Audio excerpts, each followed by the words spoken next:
Yo, good day guys.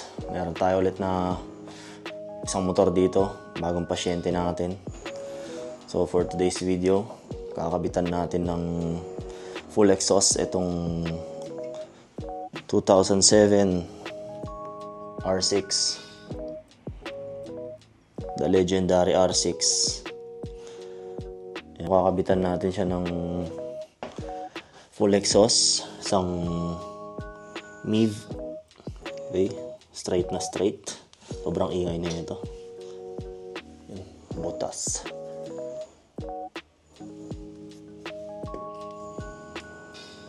So, tara, kabit natin. Pakita ko sa inyo kung paano ikabit to. Let's go. Ang first step, tatanggalan natin siya ng fairing sa baba. So, ito, ilaw tayo. Pakita ko sa inyo para tanggalin tong side fairings niya. Ito, itong dalawa.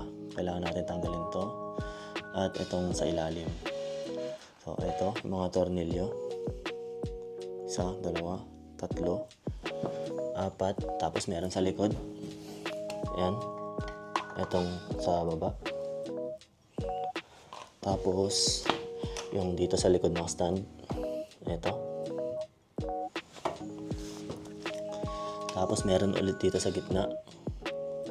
Tapos dito sa ilalim meron siyang dalawang ayan. Ito. Kailangan i-push yung gitna. Mga plastic.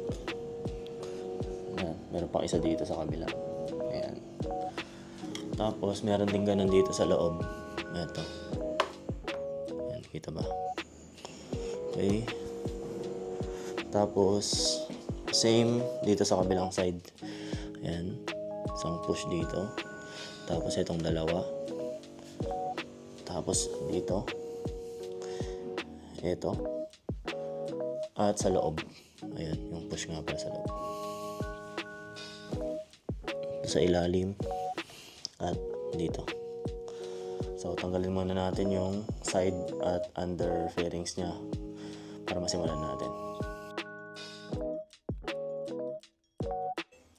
So ayan, pakita ko sa inyo kung paano tanggalin itong middle part niya. So mula dito, isa, dalawa, tatlo, apat, tapos yung isang push tab na plastic tornilyo dito. Pag natanggal nyo na yung apat na yun, huwag nyong hahatakin bigla, baka masira dahil plastic lang nga to. Itulak nyo paabante. Yan, papunta sa harapan ng motor. Yan, tapos hilahin nyo papunta sa inyo. Ganun lang. So, eto yung mga yan. Eto. Pakita. Eto mga plastic na to. Etong tatlo. Dito nakasabit yan. Isa, dalawa, ayan, tatlo. So, yan. Itong tatlong part na to.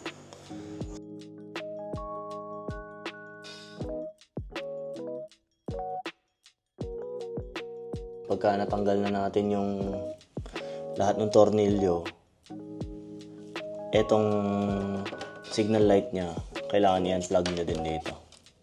Ito, ingatan nyo lang dahil plastic lang din yung plug niya. Baka malutong at masira niya. So, pagkatapos nun, malalaglag na yan. So, yun. Sa kabila naman tayo.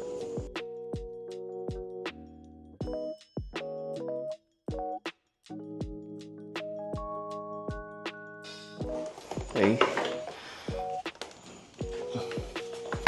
O, yan. Tatanggalin natin yung signal light niya.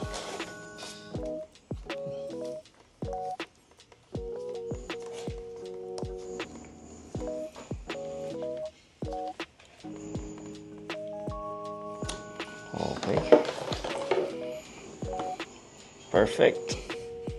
Ayan na. Natanggal na natin yung mga side at under fairings niya. Magkabilaan. May access na tayo sa headers. Eto, kitang-kita na natin. Tapos yung sa dulo niya, yung canister. Ayan. May access na tayo.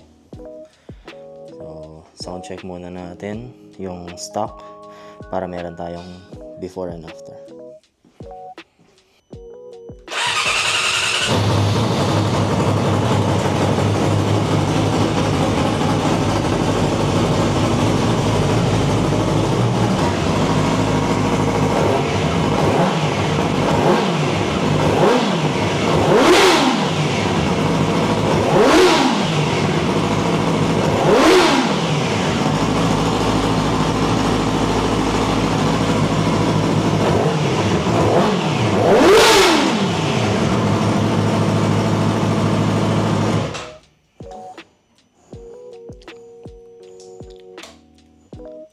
Aray ko. Sakit pala sa tenga. Stock pa lang yun ha. All stock yan guys. So sa mga nagtatanong kung bakit naman, sa mga nakapansin kung bakit ganun yung tunog niya, kahit na stock, may parang singaw. So dineclare naman sa akin na may singaw siya dito sa pagitan ng resonator tsaka yung headers. May konting singaw. May parang nasira sa pagka-welding niya. Kaya ganun yung tunog niya sa idle. Sa idle lang naman. So yun lang. So, tara, kalasin na natin. Okay, so after natin matanggal yung mga fairings niya, ang next step naman, dito na tayo sa canister. Dito tayo sa dulo. So tanggalin muna natin itong cover. Tapos lilitaw na dito yung connector ng canister. Tsaka yung dito sa ilalim niya, yung sa resonator at headers. So yung resonator na ito hindi pinuputol ano. Yung resonator niya kadugtong ng headers. Kaya isang buo lang 'yan. Bali dalawang part lang 'to. Isang dulo. Tapos from resonator hanggang sa headers na, isang buo lang 'yan. So ito muna tanggalin natin. Tapos yung mga cables, tsaka yung O2 sensor.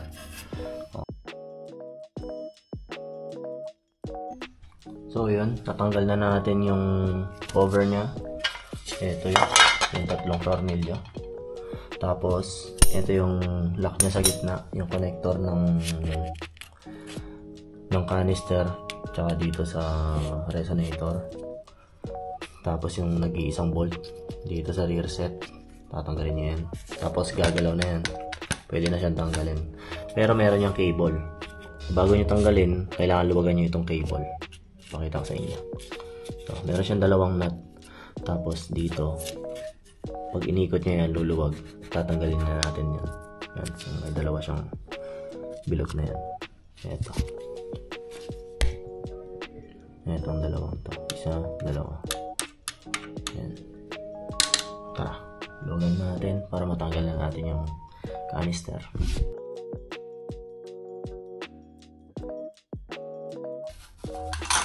Alright. Ito na. Bigat.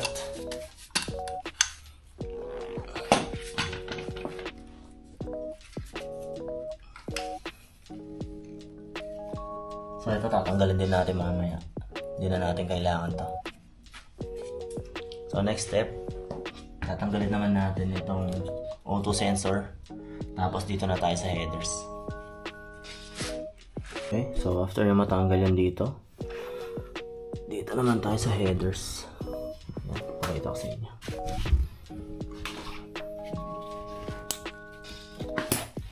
Ayan.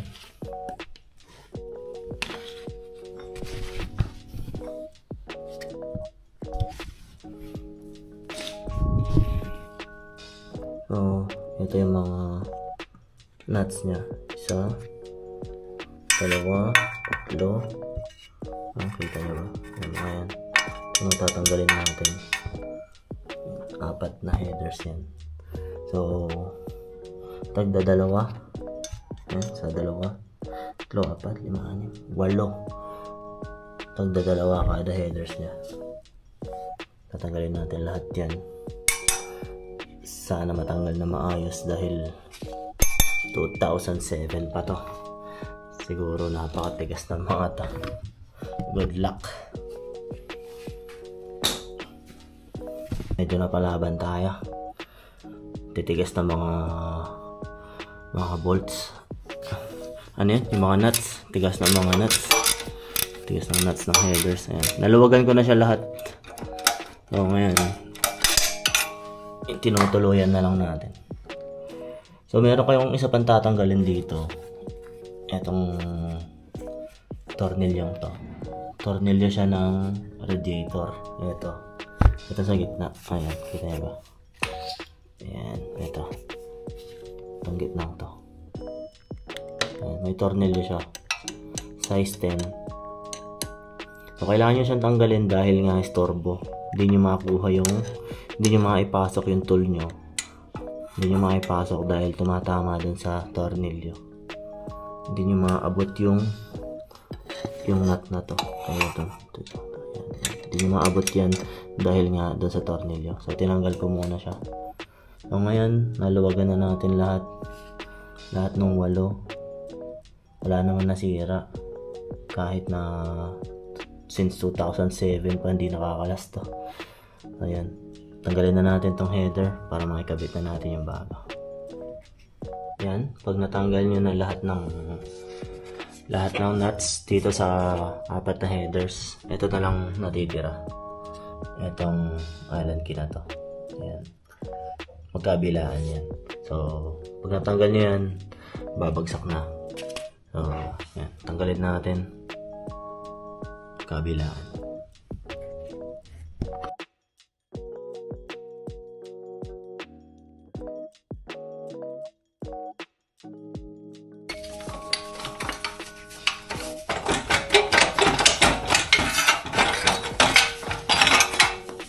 Yun. Ito yung mga gasket niya sa 4 na cylinder. Papalitan natin yung mga to. Bumili tayo ng bagong 4. So, tignan nyo lang. Nasa loob yan ng 4 na cylinder. So, tatanggalin natin. Tapos kakabit natin yung mga bago. Dahil luma na yung mga to. Baka may singaw. Natanggal na natin. Ayan. Medyo nahirapan lang tayo sa mga tornilyo. Titigas na mga tornilyo niya. Gawa ng 2007 pa nga. Stock pa din. So, yung mga tornilyo niya, stack up din. Okay, ito, mga tinanggal natin. Ito yung buong headers na sinasabi ko sa inyo. Yan. From cylinder hanggang dun na sa dulo yan. Ito yung resonator niya. Tapos, ito yung sinasabi kong crack kanina. Ayan. May crack siya. Kaya medyo kakaiba yung tunog niya. Tapos, ito yung 4 na gasket. Yan, papalitan natin dahil luma naman. Tapos ito yung dulo niya, yung canister niya, yung cover, mga tornilyo pa. Tapos ito yung X-up na wire, X-up cables. Tinanggal na rin natin. Hindi na natin to kailangan sa aftermarket na exhaust. Ito lang yung ibabalik natin. Yan, itong auto sensor niya. Hindi na natin to tatanggalin.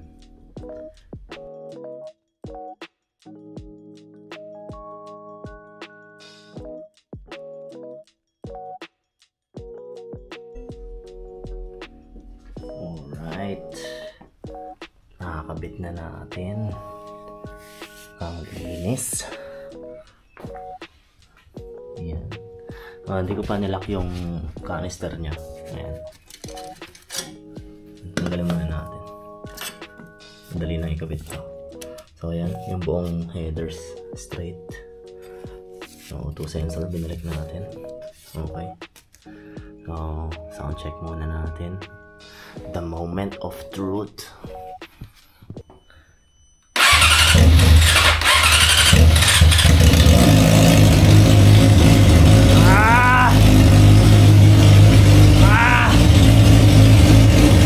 Ang ingay!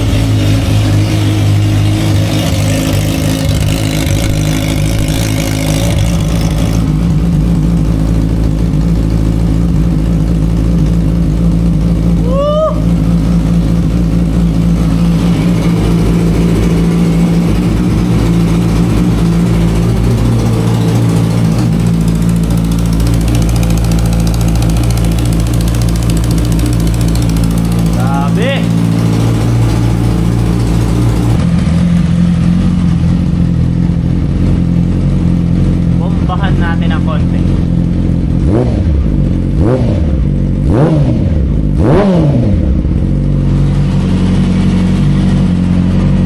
Alright. Ayan. So, balik muna natin yung mga fairings niya. Tapos, i-ride natin ng konti para marinig niya. Let's go. Tara, sound check muna tayo. Dali natin sa kalsada habang maliwanag pa.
Yun lang guys, thank you for watching. Napakasulit talaga ng R6. Ride safe.